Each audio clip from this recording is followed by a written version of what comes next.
Okay, let's start now. See, we were on unit number 3, fundamental analysis, if you remember. In this chapter, we have two separate topics. First was ratio analysis that we have already done.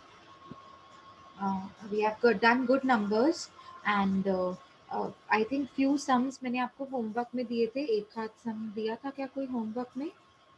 Yes, ma'am. हाँ जी. तो आपने practice किया homework? Yes, ma'am. कोई doubt Yes, है homework ma'am. में? No, ma'am. Okay. Doubt होंगे भी अगर समझो किसी ने अगर एक आध सम नहीं भी किया है, आई मीन एक आध पॉइंट में कुछ डाउट भी है होमवर्क हो जाने के बाद, तो आप मुझसे पूछ सकते हैं. ठीक है. अभी देखो नेक्स्ट इसी चैप्टर में फंडामेंटल एनालिसिस में we have assessment of risk that is leverages. अभी रेशियो एनालिसिस के बाद है हमारा लीवरेजेस. आपने ये फाइनेंशियल मैनेजमेंट 2 में ऑलरेडी चैप्टर डिटेल में किया है. ऑपरेटिंग इसमें ना थ्री टाइप्स ऑफ लीवरेजेस होते हैं. लीवरेज मतलब कंपनी के साथ कितना रिस्क अटैच है. उसको जब हम एनालाइज करते हैं ना, उसके रिस्क की डिग्री को एनालाइज करने का प्रोसीजर को बोलते हैं लीवरेज. अब जो लीवरेज होता है ना, उसके टाइप्स होते हैं 3. एक होता है ऑपरेटिंग लीवरेज, एक होता है फाइनेंशियल लीवरेज और एक होता है कंबाइंड लीवरेज. आपको मैंने ना इसकी फॉर्मूलाज पहले ही फाइनेंशियल मैनेजमेंट 2 में सिखाई हुई है. ये देखो यहाँ पर लिखा हुआ है ऑपरेटिंग लीवरेज. ये नेक्स्ट है आपका फाइनेंशियल लीवरेज. इतना डिटेल में आपको नहीं पढ़ना है. ठीक है. और थर्ड होता है आपका कंबाइंड लीवरेज. ये हम डिटेल में कर चुके हैं चैप्टर पहले से. ओके. सो इसकी फॉर्मूलाज होती हैं. बताएगा कोई ऑपरेटिंग लीवरेज की फॉर्मूला याद है? Contribution upon EBIT. क्या होती है फॉर्मूला इसकी? Contribution upon EBIT. How to calculate contribution? Sales minus variable cost. Your answer will be contribution. Contribution में से आप फिक्स्ड कॉस्ट माइनस करते हो तो क्या मिलता है? ईबीआईटी. ईबीआईटी में से आप इंटरेस्ट माइनस करते हो तो मिलता है ईबीटी. एंड ईबीटी में से टैक्स माइनस करते हो तो आपको मिलता है ईएटी. याद आया ये फॉर्मेट? हाँ, ma'am. Yes, ma'am. I repeat once again. Sales में से आप माइनस करते हैं वेरिएबल कॉस्ट, तो आपको क्या मिलता है? Can somebody answer?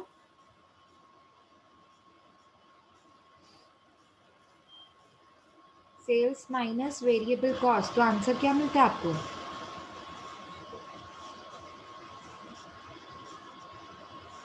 Come on. Contribution मिलता है ना? Yes, ma'am. Sales minus variable cost, you get contribution. Contribution में Yes, से क्या माइनस करते हैं? Fixed cost. fixed cost. तो क्या मिलता है? ईबीआईटी. ठीक है. अब ईबीआईटी Yes, में से ma'am. क्या माइनस करते हैं? Interest. यस. यस. Interest. तो आपको इंटरेस्ट माइनस करने के बाद क्या मिलेगा? EBT. EBT. EBT. EBT. EBT मतलब अर्निंग बिफोर टैक्स. तो क्या Yes, माइनस फिर करोगे आप?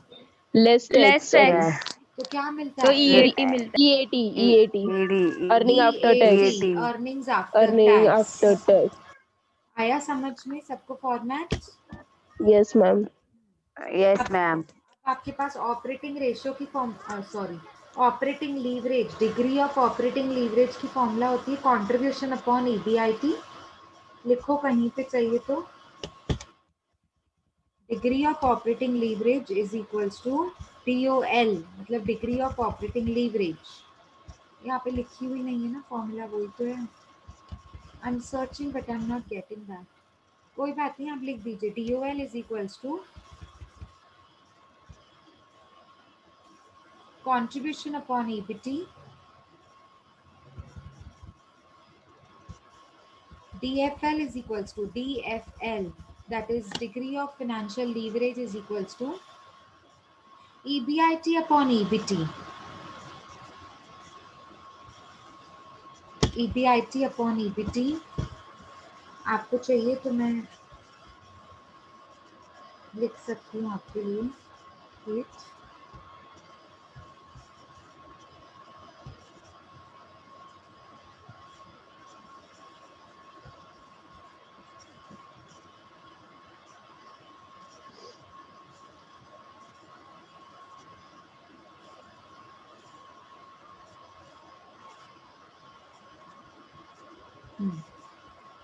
देखो the formula of DOL। DOL का फुल फॉर्म क्या होता है? Degree of operating leverage, and the formula is contribution upon EBIT। इतना सबको समझ आया DOL की फॉर्मूला? Yes, ma'am. ठीक है, ये DOL की फॉर्मूला थी। अब नेक्स्ट होती है आपकी DFL। DFL की फॉर्मूला क्या होती है? EBT upon EBIT upon EBT. Very good, EBIT divided by EBT। And third आपकी फॉर्मूला होती है DCL, that is degree of combined leverage. हाँ, combined leverage, degree of combined leverage. इसकी फॉर्मूला होती है contribution divided by EBT। Very good EBT। क्यों क्यों ऐसे फॉर्मूला होती है इसकी? क्योंकि देखो कंबाइंड EBT, का कैंसिल हो EBIT गया, कट हो जाए कैंसिल। इसके वेरी लिए। Good, very good, Yes. Very good. That means you still remember whatever we have done in semester 4। It was just Yes. A need of brush up. वो थोड़ा सा brush up की need थी, है ना? तो DOL और DFL का जो कॉम्बिनेशन होता है ना, उसको कहते हैं DCL। तो इन दोनों की फॉर्मूला का भी तो कॉम्बिनेशन ही बनेगा ना। तो कॉम्बिनेशन अगर बनाएंगे तो contribution upon EBIT is equals to EBIT upon EBT। अब EBIT एक न्यूमरेटर में एक डिनोमिनेटर में, तो दोनों कैंसिल हो जाएंगे।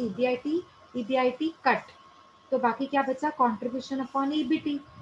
देयरफॉर DCL की फॉर्मूला क्या बनती है? Contribution upon EBT। और एक और फॉर्मूला बनती है इसकी, DOL मल्टीप्लाइड बाय DFL। मतलब जो आंसर आएगा ना DOL का, उसको मल्टीप्लाई किसके साथ करेंगे? जो आंसर आएगा DFL का। Yes, ma'am. दोनों का फाइनल आंसर के साथ मल्टीप्लाई करेंगे। बिल्कुल, आया समझ में सबको? Yes, ma'am. Yes, ma'am. अभी क्वेश्चन विजिबल है? मतलब जो PDF कॉपी मैंने ओपन करी हुई है वो विजिबल है? नहीं No, मैम, ma'am. अभी भी वाइट बोर्ड है। अच्छा हाँ, सॉरी, मैंने स्टॉप शेयर नहीं की। ठीक, अभी विजिबल है? Yes, ma'am. Yes। Yes, ma'am. हाँ, अभी देखो इसके हम प्रैक्टिकल क्वेश्चंस करेंगे। ना। सबसे पहले तो मुझे एक ऐसा बेसिक क्वेश्चन ढूंढना पड़ेगा जो आपको देखकर ही आ जाए। आपने हाँ, चैप्टर कौन सा बोला था ma'am? Fundamental analysis, same chapter. अभी तक हम सेम चैप्टर पे हैं। ओके ओके, वही वाला है जो अभी सम हम फंडामेंटल, लोग ने किए। ओके। हाँ, फंडामेंटल एनालिसिस में यू हैव टू टॉपिक्स। पहला रेशियो एनालिसिस जो हम पूरा कर चुके हैं, एंड दूसरा है आपका leverages. Okay okay. Ratio analysis भी पहले आप सेमेस्टर 3 में कर चुके हैं मैनेजमेंट अकाउंटिंग में, और लीवरेजेस को आप सेमेस्टर 4 में कर चुके हैं फिनेंशियल मैनेजमेंट में। याद आया? हाँ Yes, ma'am। मैम। तो मैं आपको वही बोल रही थी, ये फंडामेंटल एनालिसिस का पूरा चैप्टर आपने पहले से किया हुआ है। इसके लिए मैंने सबसे पहले इंट्रोडक्शन लेने के बाद मैंने यही चैप्टर ले लिया, सो दैट अभी 5-6 लेक्चर्स में ये डन हो जाएगा ना। अपने को 3-4 लेक्चर्स लगे रेशियो एनालिसिस में, और बाकी 3-4 लेक्चर्स में हमारा ये भी हो जाएगा, लीवरेजेस। ठीक है, तो हम लोग ट्राई करेंगे कि आने वाले फ्राइडे या सैटरडे तक हमारा ये चैप्टर भी हो जाए। ठीक है ना? उससे पहले ही हो गया तो बहुत अच्छी बात है। ओके, मतलब यूनिट नंबर 3 हो जाएगा फिर आपका। ठीक है, चलो अभी आगे देखते हैं। An analytical statement of Q me company is shown below.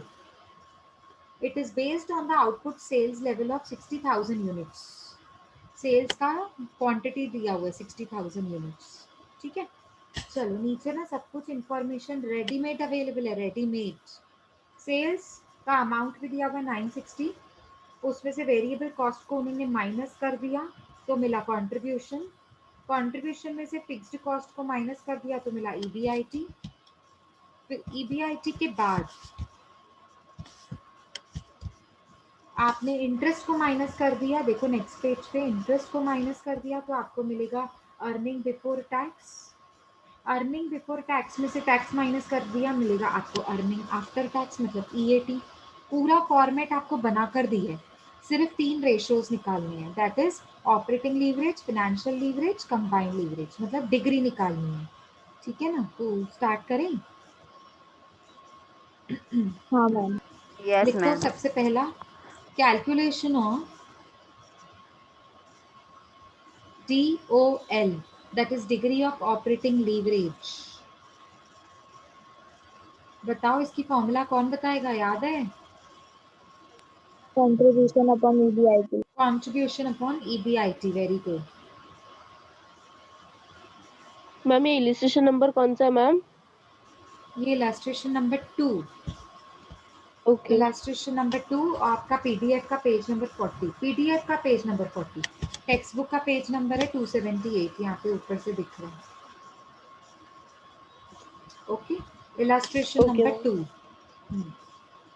ठीक है, चलो मुझे बताओ डिग्री ऑफ ऑपरेटिंग लीवरेज की फॉर्मूला क्या होती है? Contribution divide by EBIT. Very good.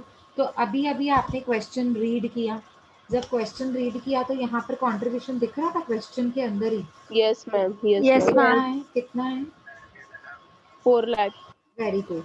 और आपको ईबीआईटी भी दिख रहा है, फिक्स्ड कॉस्ट लेस करते हैं ना यस जब हम, मैम, तो ईबीआईटी यस। दिखता है, कितना दिख रहा है? 1,60,000। सिंपल है, देखो सब कुछ 60,000. दिया हुआ है, everything is readymade, only what you have to do, put the formula and put the values of the formulas and solve accordingly.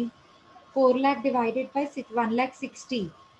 So what is your answer of DOL? 2.5. आप यहाँ से वेरीफाई कर सकते हो। ओके, अभी ऐसे ही आपको निकालना है DFL, that is degree of financial leverage. अब इसके लिए फॉर्मूला क्या लगाते हैं हम लोग? EBIT divide by EBT. Very good. So पहले तो ईबीआईटी कितना है आप क्वेश्चन में देखिए। ये 1,60,000 वेरी गुड। ईबीआईटी। और ईबीटी 60,000. कितना है वो आपको यहाँ से दिखेगा। 1 लाख। Very good, 1 lakh. और थोड़ा जूम करूं, अभी दिख रहा है, अभी विजिबल है? Yes ma'am. तो 1,60,000 डिवाइडेड बाय 1 लाख, तो आपका 1.6. आप यहाँ से वेरीफाई भी कर सकते हो। बाकी बचा आपका डीसीएल, देखो सम खत्म। बताओ डीसीएल कैसे निकालते हैं? डीसीएल की फॉर्मूला क्या होती है? Degree of contribution EBT. Contribution good, divide by EBT. Good. Contribution upon EBT, ये फॉर्मूला या किसकी फिर होती दोनों है? को इंटू भी कर सकते हैं। हाँ, दोनों दोनों के आंसर्स को मल्टीप्लाई कर सकते हैं, दोनों के आंसर्स को फाइनल मल्टीप्लाई आंसर। करो या फिर कंट्रीब्यूशन अपॉन ईबीटी निकालो, दोनों का आंसर सेम आएगा। आपकी मर्जी, आप कोई भी फॉर्मूला लगाइए, पर फॉर्मूला ढंग से लगानी है। अगर आप लिख रहे हो कंट्रीब्यूशन अपॉन ईबीटी, तो पहले लिखो कंट्रीब्यूशन अपॉन ईबीटी, फिर उसके वैल्यूज डालो, 4 लाख डिवाइडेड बाय 1 लाख, और फिर उसका आंसर।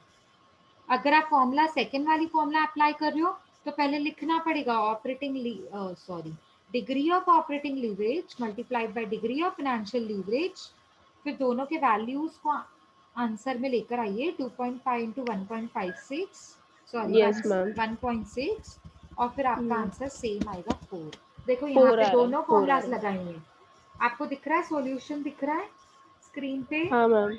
इसमें यस ये मैम। वाली फॉर्मूला भी लगाइए, कंट्रीब्यूशन अपॉन ईबीटी, आंसर आ रहा है 4। और इसमें सेकंड फॉर्मूला भी लगाइए, ऑपरेटिंग डीओएल इंटू डीएफएल, और आंसर आ रहा है 4। समझ आ रहा है कि नहीं? Yes Yes, ma'am. ma'am. ठीक है।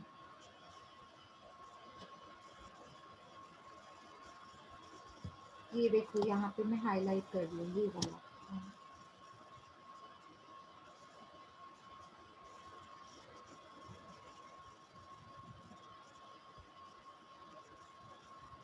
ये वाला दिख रहा है आपको 4,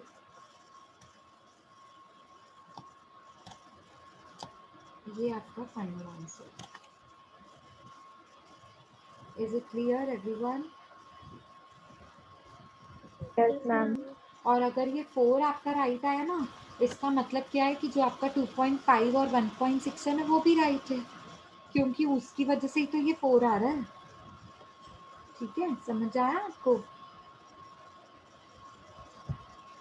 चलो नेक्स्ट क्वेश्चन पे जाते हैं। अभी थोड़ा थोड़ा हम ऐसा क्वेश्चन ले लेते हैं जिसमें हमको ये फॉर्मेट दिया हुआ नहीं होगा, ठीक है ना, अपने को बनाना पड़ेगा। So let us quickly go through to the next question. देखो ये second question, third illustration.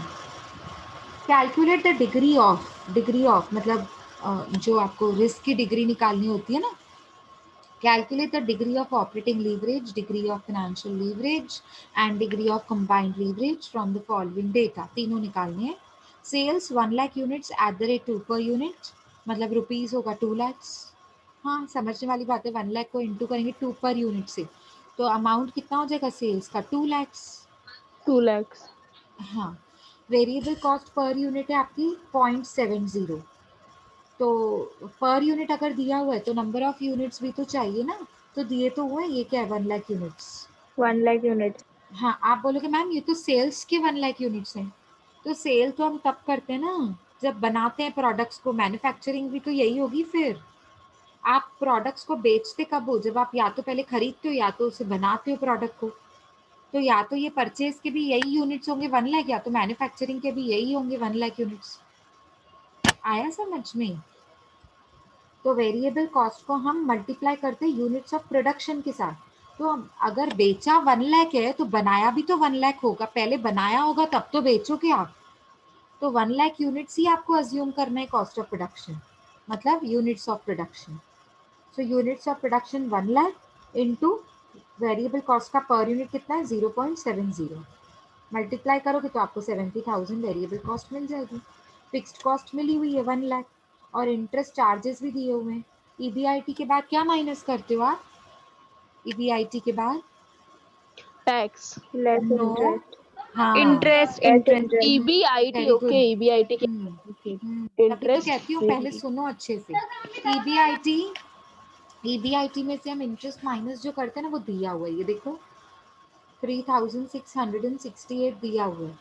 So which combination of the operating and financial leverages constitute risky situation and idle situation? मतलब आपको लास्ट में ये बताना है कि इन इन सब में से जो आंसर्स आएंगे ना, तो ऐसा कौन सा कॉम्बिनेशन होगा अगर मैं ऑपरेटिंग लीवरेज हाई रखूं और फाइनेंशियल लीवरेज भी हाई रखूं, तो कब रिस्की सिचुएशन होगी, कब आइडल सिचुएशन होगी, दोनों में से कौन सा लो होना चाहिए, दोनों में से कौन सा हाई होना चाहिए, मतलब ऐसा कौन सा कॉम्बिनेशन बिठाऊं दोनों का जो रिस्की होगी सिचुएशन, और ऐसा कौन सा कॉम्बिनेशन होगा दोनों का डीओएल और डीएफएल का जब सिचुएशन आइडल मानी जाती है।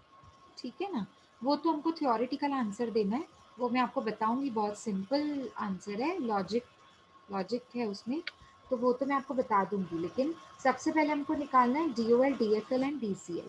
उसके लिए हमको इन्फॉर्मेशन दी हुई है, रेडीमेड फॉर्मेट बना हुआ नहीं है, तो पहले हमको फॉर्मेट बनाना पड़ेगा। ठीक है, तो स्टार्ट करो, लिखो इलास्ट्रेशन नंबर 3।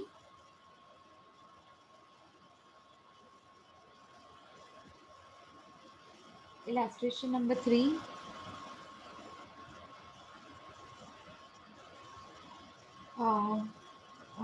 सबसे पहले तो आपको फॉर्मेट बनाना है। So particulars, inner column and outer column, 3 columns बनाकर दीजिए मुझे।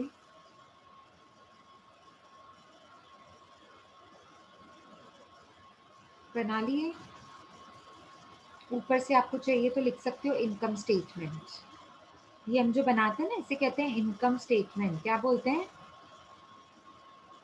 Income statement. Income statement, very good. लिखो ऊपर से income statement, particulars, inner column and outer column, lines draw करके स्टार्ट करो। सबसे पहले फॉर्मेट पे हम क्या लिखते हैं? Sales. Very good, Sales. Sales. Very good. Leverage का फॉर्मेट होता है सेल्स माइनस वेरिएबल कॉस्ट, आपको मिलता है कंट्रीब्यूशन। माइनस करते हो फिक्स्ड कॉस्ट, आपको मिलता है ईबीआईटी। माइनस करते हो इंटरेस्ट, आपको मिलता है ईबीटी। माइनस करते हो टैक्स, तो आपको मिलता है ईएटी। हो गया, खत्म। फॉर्मेट इतना ही होता है। लिखो सेल्स। बताओ, सेल्स का डायरेक्ट अमाउंट दिया हुआ है क्या? Yes, ma'am. 2 lakh. 2 2 lakh. Lakh. Ma'am, 2 lakhs. Outer column में सीधा लिखो 2 lakhs, पर ब्रैकेट बनाना पड़ेगा 1 लाख इंटू 2। ब्रैकेट बना दो 1 lakh units into 2 per unit. 2 lakhs लिखा, उसके नीचे लिखो लेस वेरिएबल कॉस्ट, सेल्स के नीचे। 70,000. Very good. कैसे आएगा ये 70? उसका भी ब्रैकेट बना दो। Bracket में 1 lakh Very into good. 0.70. Very good, wonderful answer. 1 lakh units into 0.70 per unit. इसको आप ब्रैकेट में डाल दो और आउटर कॉलम में 70,000 आएगा आपका। ठीक है, तो अब आप 70,000 bracket. हाँ 70,000 को ब्रैकेट में डालना है। गुड। अभी 2 lakhs में से 70,000 माइनस हो जाएगा, तो आपका 1,30,000 कंट्रीब्यूशन आएगा। हाँ कंट्रीब्यूशन कितना आएगा? 1 lakh. 30,000. Very good, 1 30,000। Lakh 30,000। This would be your contribution. हाँ, आराम से, गाई मत करो। कंट्रीब्यूशन सबको मिल गया 1 लाख 30। Yes. Yes, हाँ, ma'am. तो अब हम माइनस करेंगे इसमें से फिक्स्ड कॉस्ट, जो कि ऑलरेडी मिला हुआ है, कुछ ब्रैकेट ब्रैकेट बनाने की जरूरत ही नहीं है। बोलो, लेस फिक्स्ड कॉस्ट कितना है? 1 लाख। 1 लाख। 1 lakh bracket में. हाँ, कॉस्ट माइनस करते हैं हम सेल्स में से और कंट्रीब्यूशन में से। तो सेल्स में से वेरिएबल कॉस्ट माइनस हो गया, कंट्रीब्यूशन में से फिक्स्ड कॉस्ट माइनस हो गया, तो कितना बचा? 1 लाख 30 में से 1 लाख गया। So how much is your 30,000। EBIT? 30,000. Very 30,000। Good, 30,000। 30,000 is your EBIT. वैसे आपको अभी के लिए शॉर्ट फॉर्म चलेगा, पर पेपर में कहीं पे भी शॉर्ट फॉर्म्स नहीं लिखने होते हैं, प्लीज रिमेंबर। पेपर में फॉर्मूला भी लिखोगे ना, डीएफएल की फॉर्मूला क्या होती है? EBIT upon EBT. Short form नहीं लिखना है आपको। या अगर बाय चांस आपने शॉर्ट फॉर्म्स लिखे हैं, तो जहां सम खत्म होता है ना, वहां पे नीचे एक बार लिखते हैं आपको, where EBIT is equals to earning before interest and tax, EBT is equals to earning before tax, EAT is equals to earning after tax. बहुत सारे स्टूडेंट्स वेरिएबल कॉस्ट का भी शॉर्ट फॉर्म लिखते हैं, वीसी। तो बताओ नीचे full form, where VC is equals to variable cost। ऐसे नहीं चलेगा। आप मतलब शॉर्ट फॉर्म लिख रहे हो, चलो मैं कंसिडर करूंगी कि आपने घाई घाई में शॉर्ट फॉर्म्स लिखे हैं, पर नीचे सम के लास्ट में तो बता दो आप फुल फॉर्म। यस ठीक मैम। है, तो एटलीस्ट इतना तो मैं कंसिडर कर लूंगी फिर। ठीक है ना? चलो, मतलब जो भी आपने शॉर्ट फॉर्म लिखा है ना, उसका एक बार एटलीस्ट तो वेयर करके आपको दिखाना पड़ेगा नोट। ठीक है, चलो आगे बढ़ते हैं। कहाँ थे हम? फिक्स्ड कॉस्ट पे। अगर फिक्स्ड कॉस्ट लेस कर दिया कंट्रीब्यूशन में से, तो आपको क्या मिलेगा? ईबीआईटी। EBIT 30,000। Very good, 30,000। अब ईबीआईटी में से क्या लेस करोगे? Interest. Less Charges. Interest. Less interest. Very good. तो इंटरेस्ट का अमाउंट दिया हुआ है क्या कि नहीं दिया हुआ है? यस मैम, दिया दिया है। हुआ है. 3,668। Very good, good good. 26. Very good, 1,000. Very good. फिर EBT मिलेगी, EBT मिलेगा। हाँ, ईबीटी मिलेगा। Good good. So what is your amount of EBT? 26,332। ये 26,332. ऑलरेडी सुमन ने भी बताया। गुड सुमन, आपका हो गया 26,332। ये 32, आपका यस। ईबीटी होगा। सॉल्यूशन में देखो, आपको दिख रहा होगा 26,332 आपको चाहिए, तो मैं हाईलाइट कर सकती हूँ इसको। 26,332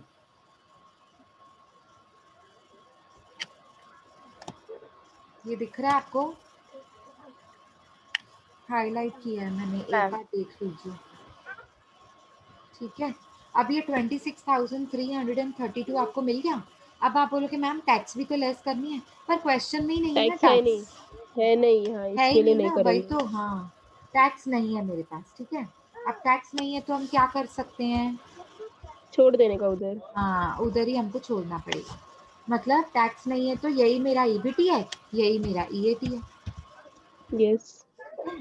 चलो तो फिर अभी हम क्या करेंगे, फॉर्मूला में डालेंगे। निकालेंगे। ठीक है, हाँ, DOL, DFL, DCL, come on quickly. चलो बताओ मुझे DOL की फॉर्मूला क्या होती है? Contribution upon Contribution EBIT. upon very EBIT. Good, contribution upon EBIT, contribution upon EBIT।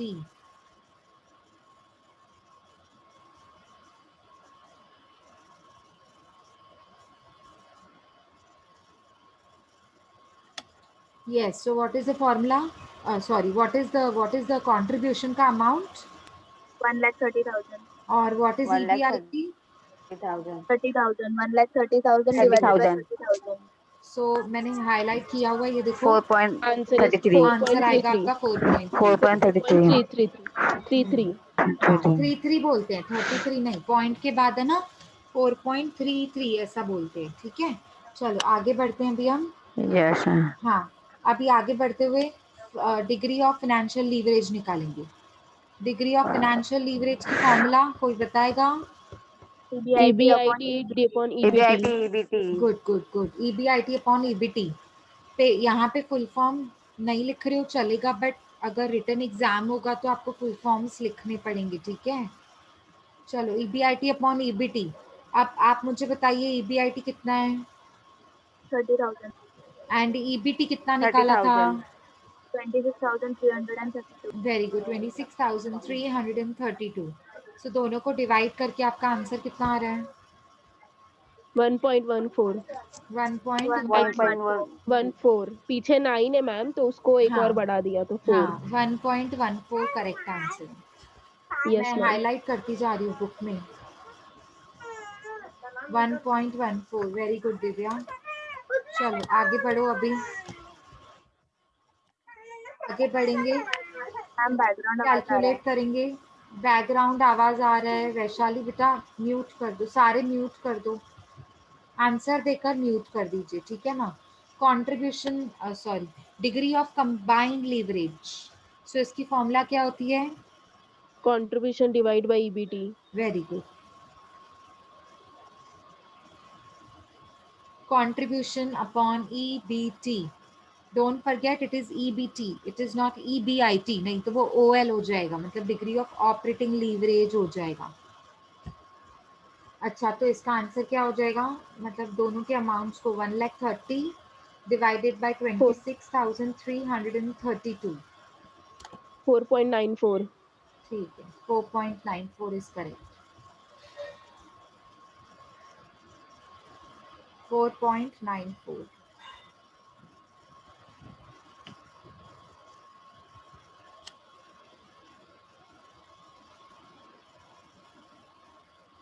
Is it now okay? Yes ma'am. अभी देखो, यहाँ पर आपको ना नेक्स्ट क्वेश्चन पूछा है, एक मिनट रुक जाओ, ये annotation बंद करती हूँ।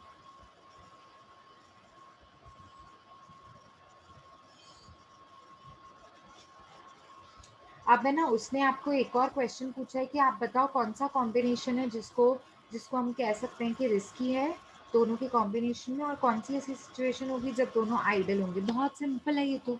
देखो, जब कॉम्बिनेशन बताना है, मतलब मुझे ऑपरेटिंग एंड फाइनेंशियल लीवरेज दोनों क्या होंगे जब रिस्की, ऐसा क्या होगा जब रिस्की सिचुएशन हो जाएगी।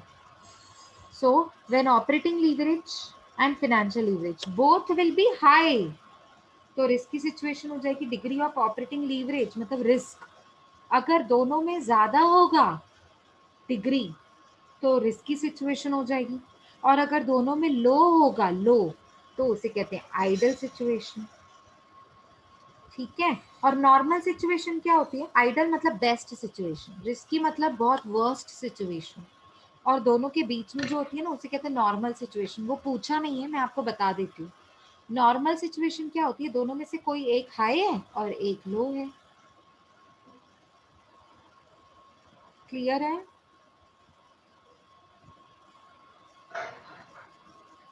इतना क्लियर है मतलब सबको तो? हाँ, मतलब कैसे पता चलेगा Yes, ma'am. Ma'am? High high पता की कैसे नहीं, लो है? तो नहीं नहीं, मैं तो आपको बताई तो रही हूँ। ये तो आपको इंडस्ट्री एवरेज देख के पता लगता है ना बेटा। अभी इंडस्ट्री एवरेज देखो आप, अभी यहाँ पे तो दिया हुआ नहीं है। सपोज अभी डिग्री ऑफ ऑपरेटिंग लीवरेज आपकी कंपनी का आया 2, आपकी कंपनी का आया 2 और इंडस्ट्री लीवरेज है 4, तो आपका कम आया ना, लो आया ना। अच्छा, ऐसा कंपेयर करेंगे। हाँ, ओके, इंडस्ट्री से समझा। कंपेयर करते हो ना आप तो बेटा। मतलब जैसे, ओके, मतलब जैसे शेयर्स कंपेयर करते हो, तो मैं कंपेयर करती हूँ ना अलग अलग कंपनी के शेयर्स, शेयर की मार्केट प्राइस कंपेयर करती हूँ, है ना। तो मैं अलग अलग कंपनीज के प्रोडक्ट को कंपेयर करती हूँ, तब तो पता चलता है किसकी क्वालिटी बेस्ट है। तो वैसे ही लीवरेज को कंपेयर करने के लिए ओके। इंडस्ट्री लीवरेज होता है ना। मैम इंडस्ट्री लिवरेज दिया रहेगा। हाँ, अगर अगर वो पूछेंगे ना कि हाई है कि लो है, तो वो इंडस्ट्री लीवरेज देंगे। समझा? अभी तो पूछा ही नहीं है उसने हाई है कि लो है, पूछा है क्या? नहीं, सिर्फ ये पूछा है। जनरल क्वेश्चन कैसे पूछते हैं? जनरल, आप बताओ कि मतलब कौन सा स्टूडेंट अच्छा होता है, तो जनरल मैंने पूछा ना। तो आप अपनी डेफिनेशन में बताओ कि जो वेल डिसिप्लिन्ड होता है, जो रेगुलर क्लास में आता है। मैंने थोड़ी पूछा आपसे कि SY का कौन सा स्टूडेंट बेस्ट है। नहीं, मैंने स्पेसिफिक क्वेश्चन नहीं पूछा, मैंने जनरल क्वेश्चन पूछा। तो यहाँ पे जनरल क्वेश्चन क्या पूछा है? Which combination of the operating and financial leverage constitute risky situation. तो आप बताओगे कि ऑपरेटिंग लीवरेज भी जब हाई होता है और फाइनेंशियल लीवरेज भी जब हाई होता है, तब रिस्की सिचुएशन हो जाती है। अब हाई कब होता है? जब मेरी कंपनी का लीवरेज डिग्री डिग्री अगर इंडस्ट्री लीवरेज की डिग्री से हाई होता है, ज्यादा होता है ना। if my company's degree of operating leverage and degree of financial leverage is more than the degree of operating and financial leverage of industry, जो मेरी सेम जो मेरी इंडस्ट्री होगी, textile industry, cement industry, sugar industry, जो भी मेरी, मैं industry के किसी एक छोटे से फैक्ट्री में काम करती हूँ। इंडस्ट्री मतलब, अभी आप पूछो कि मैम कंपनी और इंडस्ट्री में क्या फर्क होता है, पता है ये फर्क? पता होगा, ऑफ कोर्स पता ही होगा। पता है कि नहीं पता है? इंडस्ट्री और कंपनी के बीच में फर्क पता है कि नहीं? हाँ या ना तो बोलो, कुछ तो बोलो, तो मैं बताऊं, नहीं तो छोड़ दूं। नहीं पता मैम। अच्छा, कोई बात नहीं।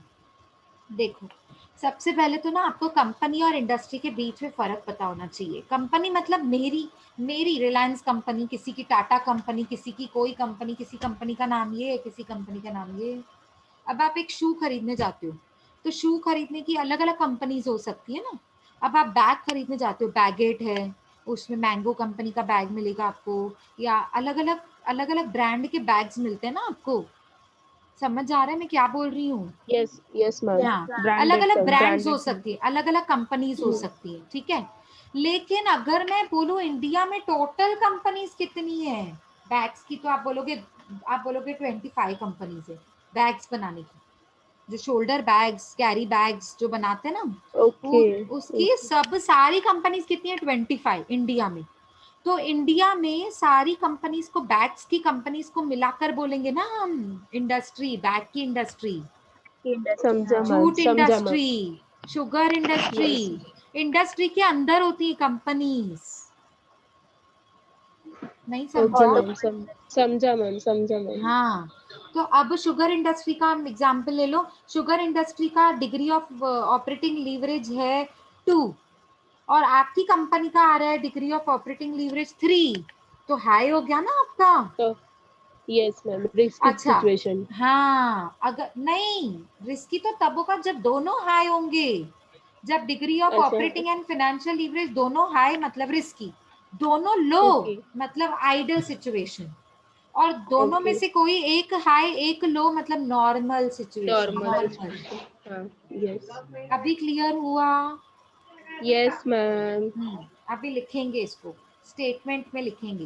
ये लेस देन 1 मिनट है, अगर बीच में रह जाएगा तो हम लोग रीजॉइन वैसे भी करने ही वाले हैं, तो उसमें कंप्लीट हो जाएगा। ठीक है, स्टार्ट करो, लिखो statement. If first statement number 1, if the operating degree of operating leverage and degree of financial leverage both are high, then it constitutes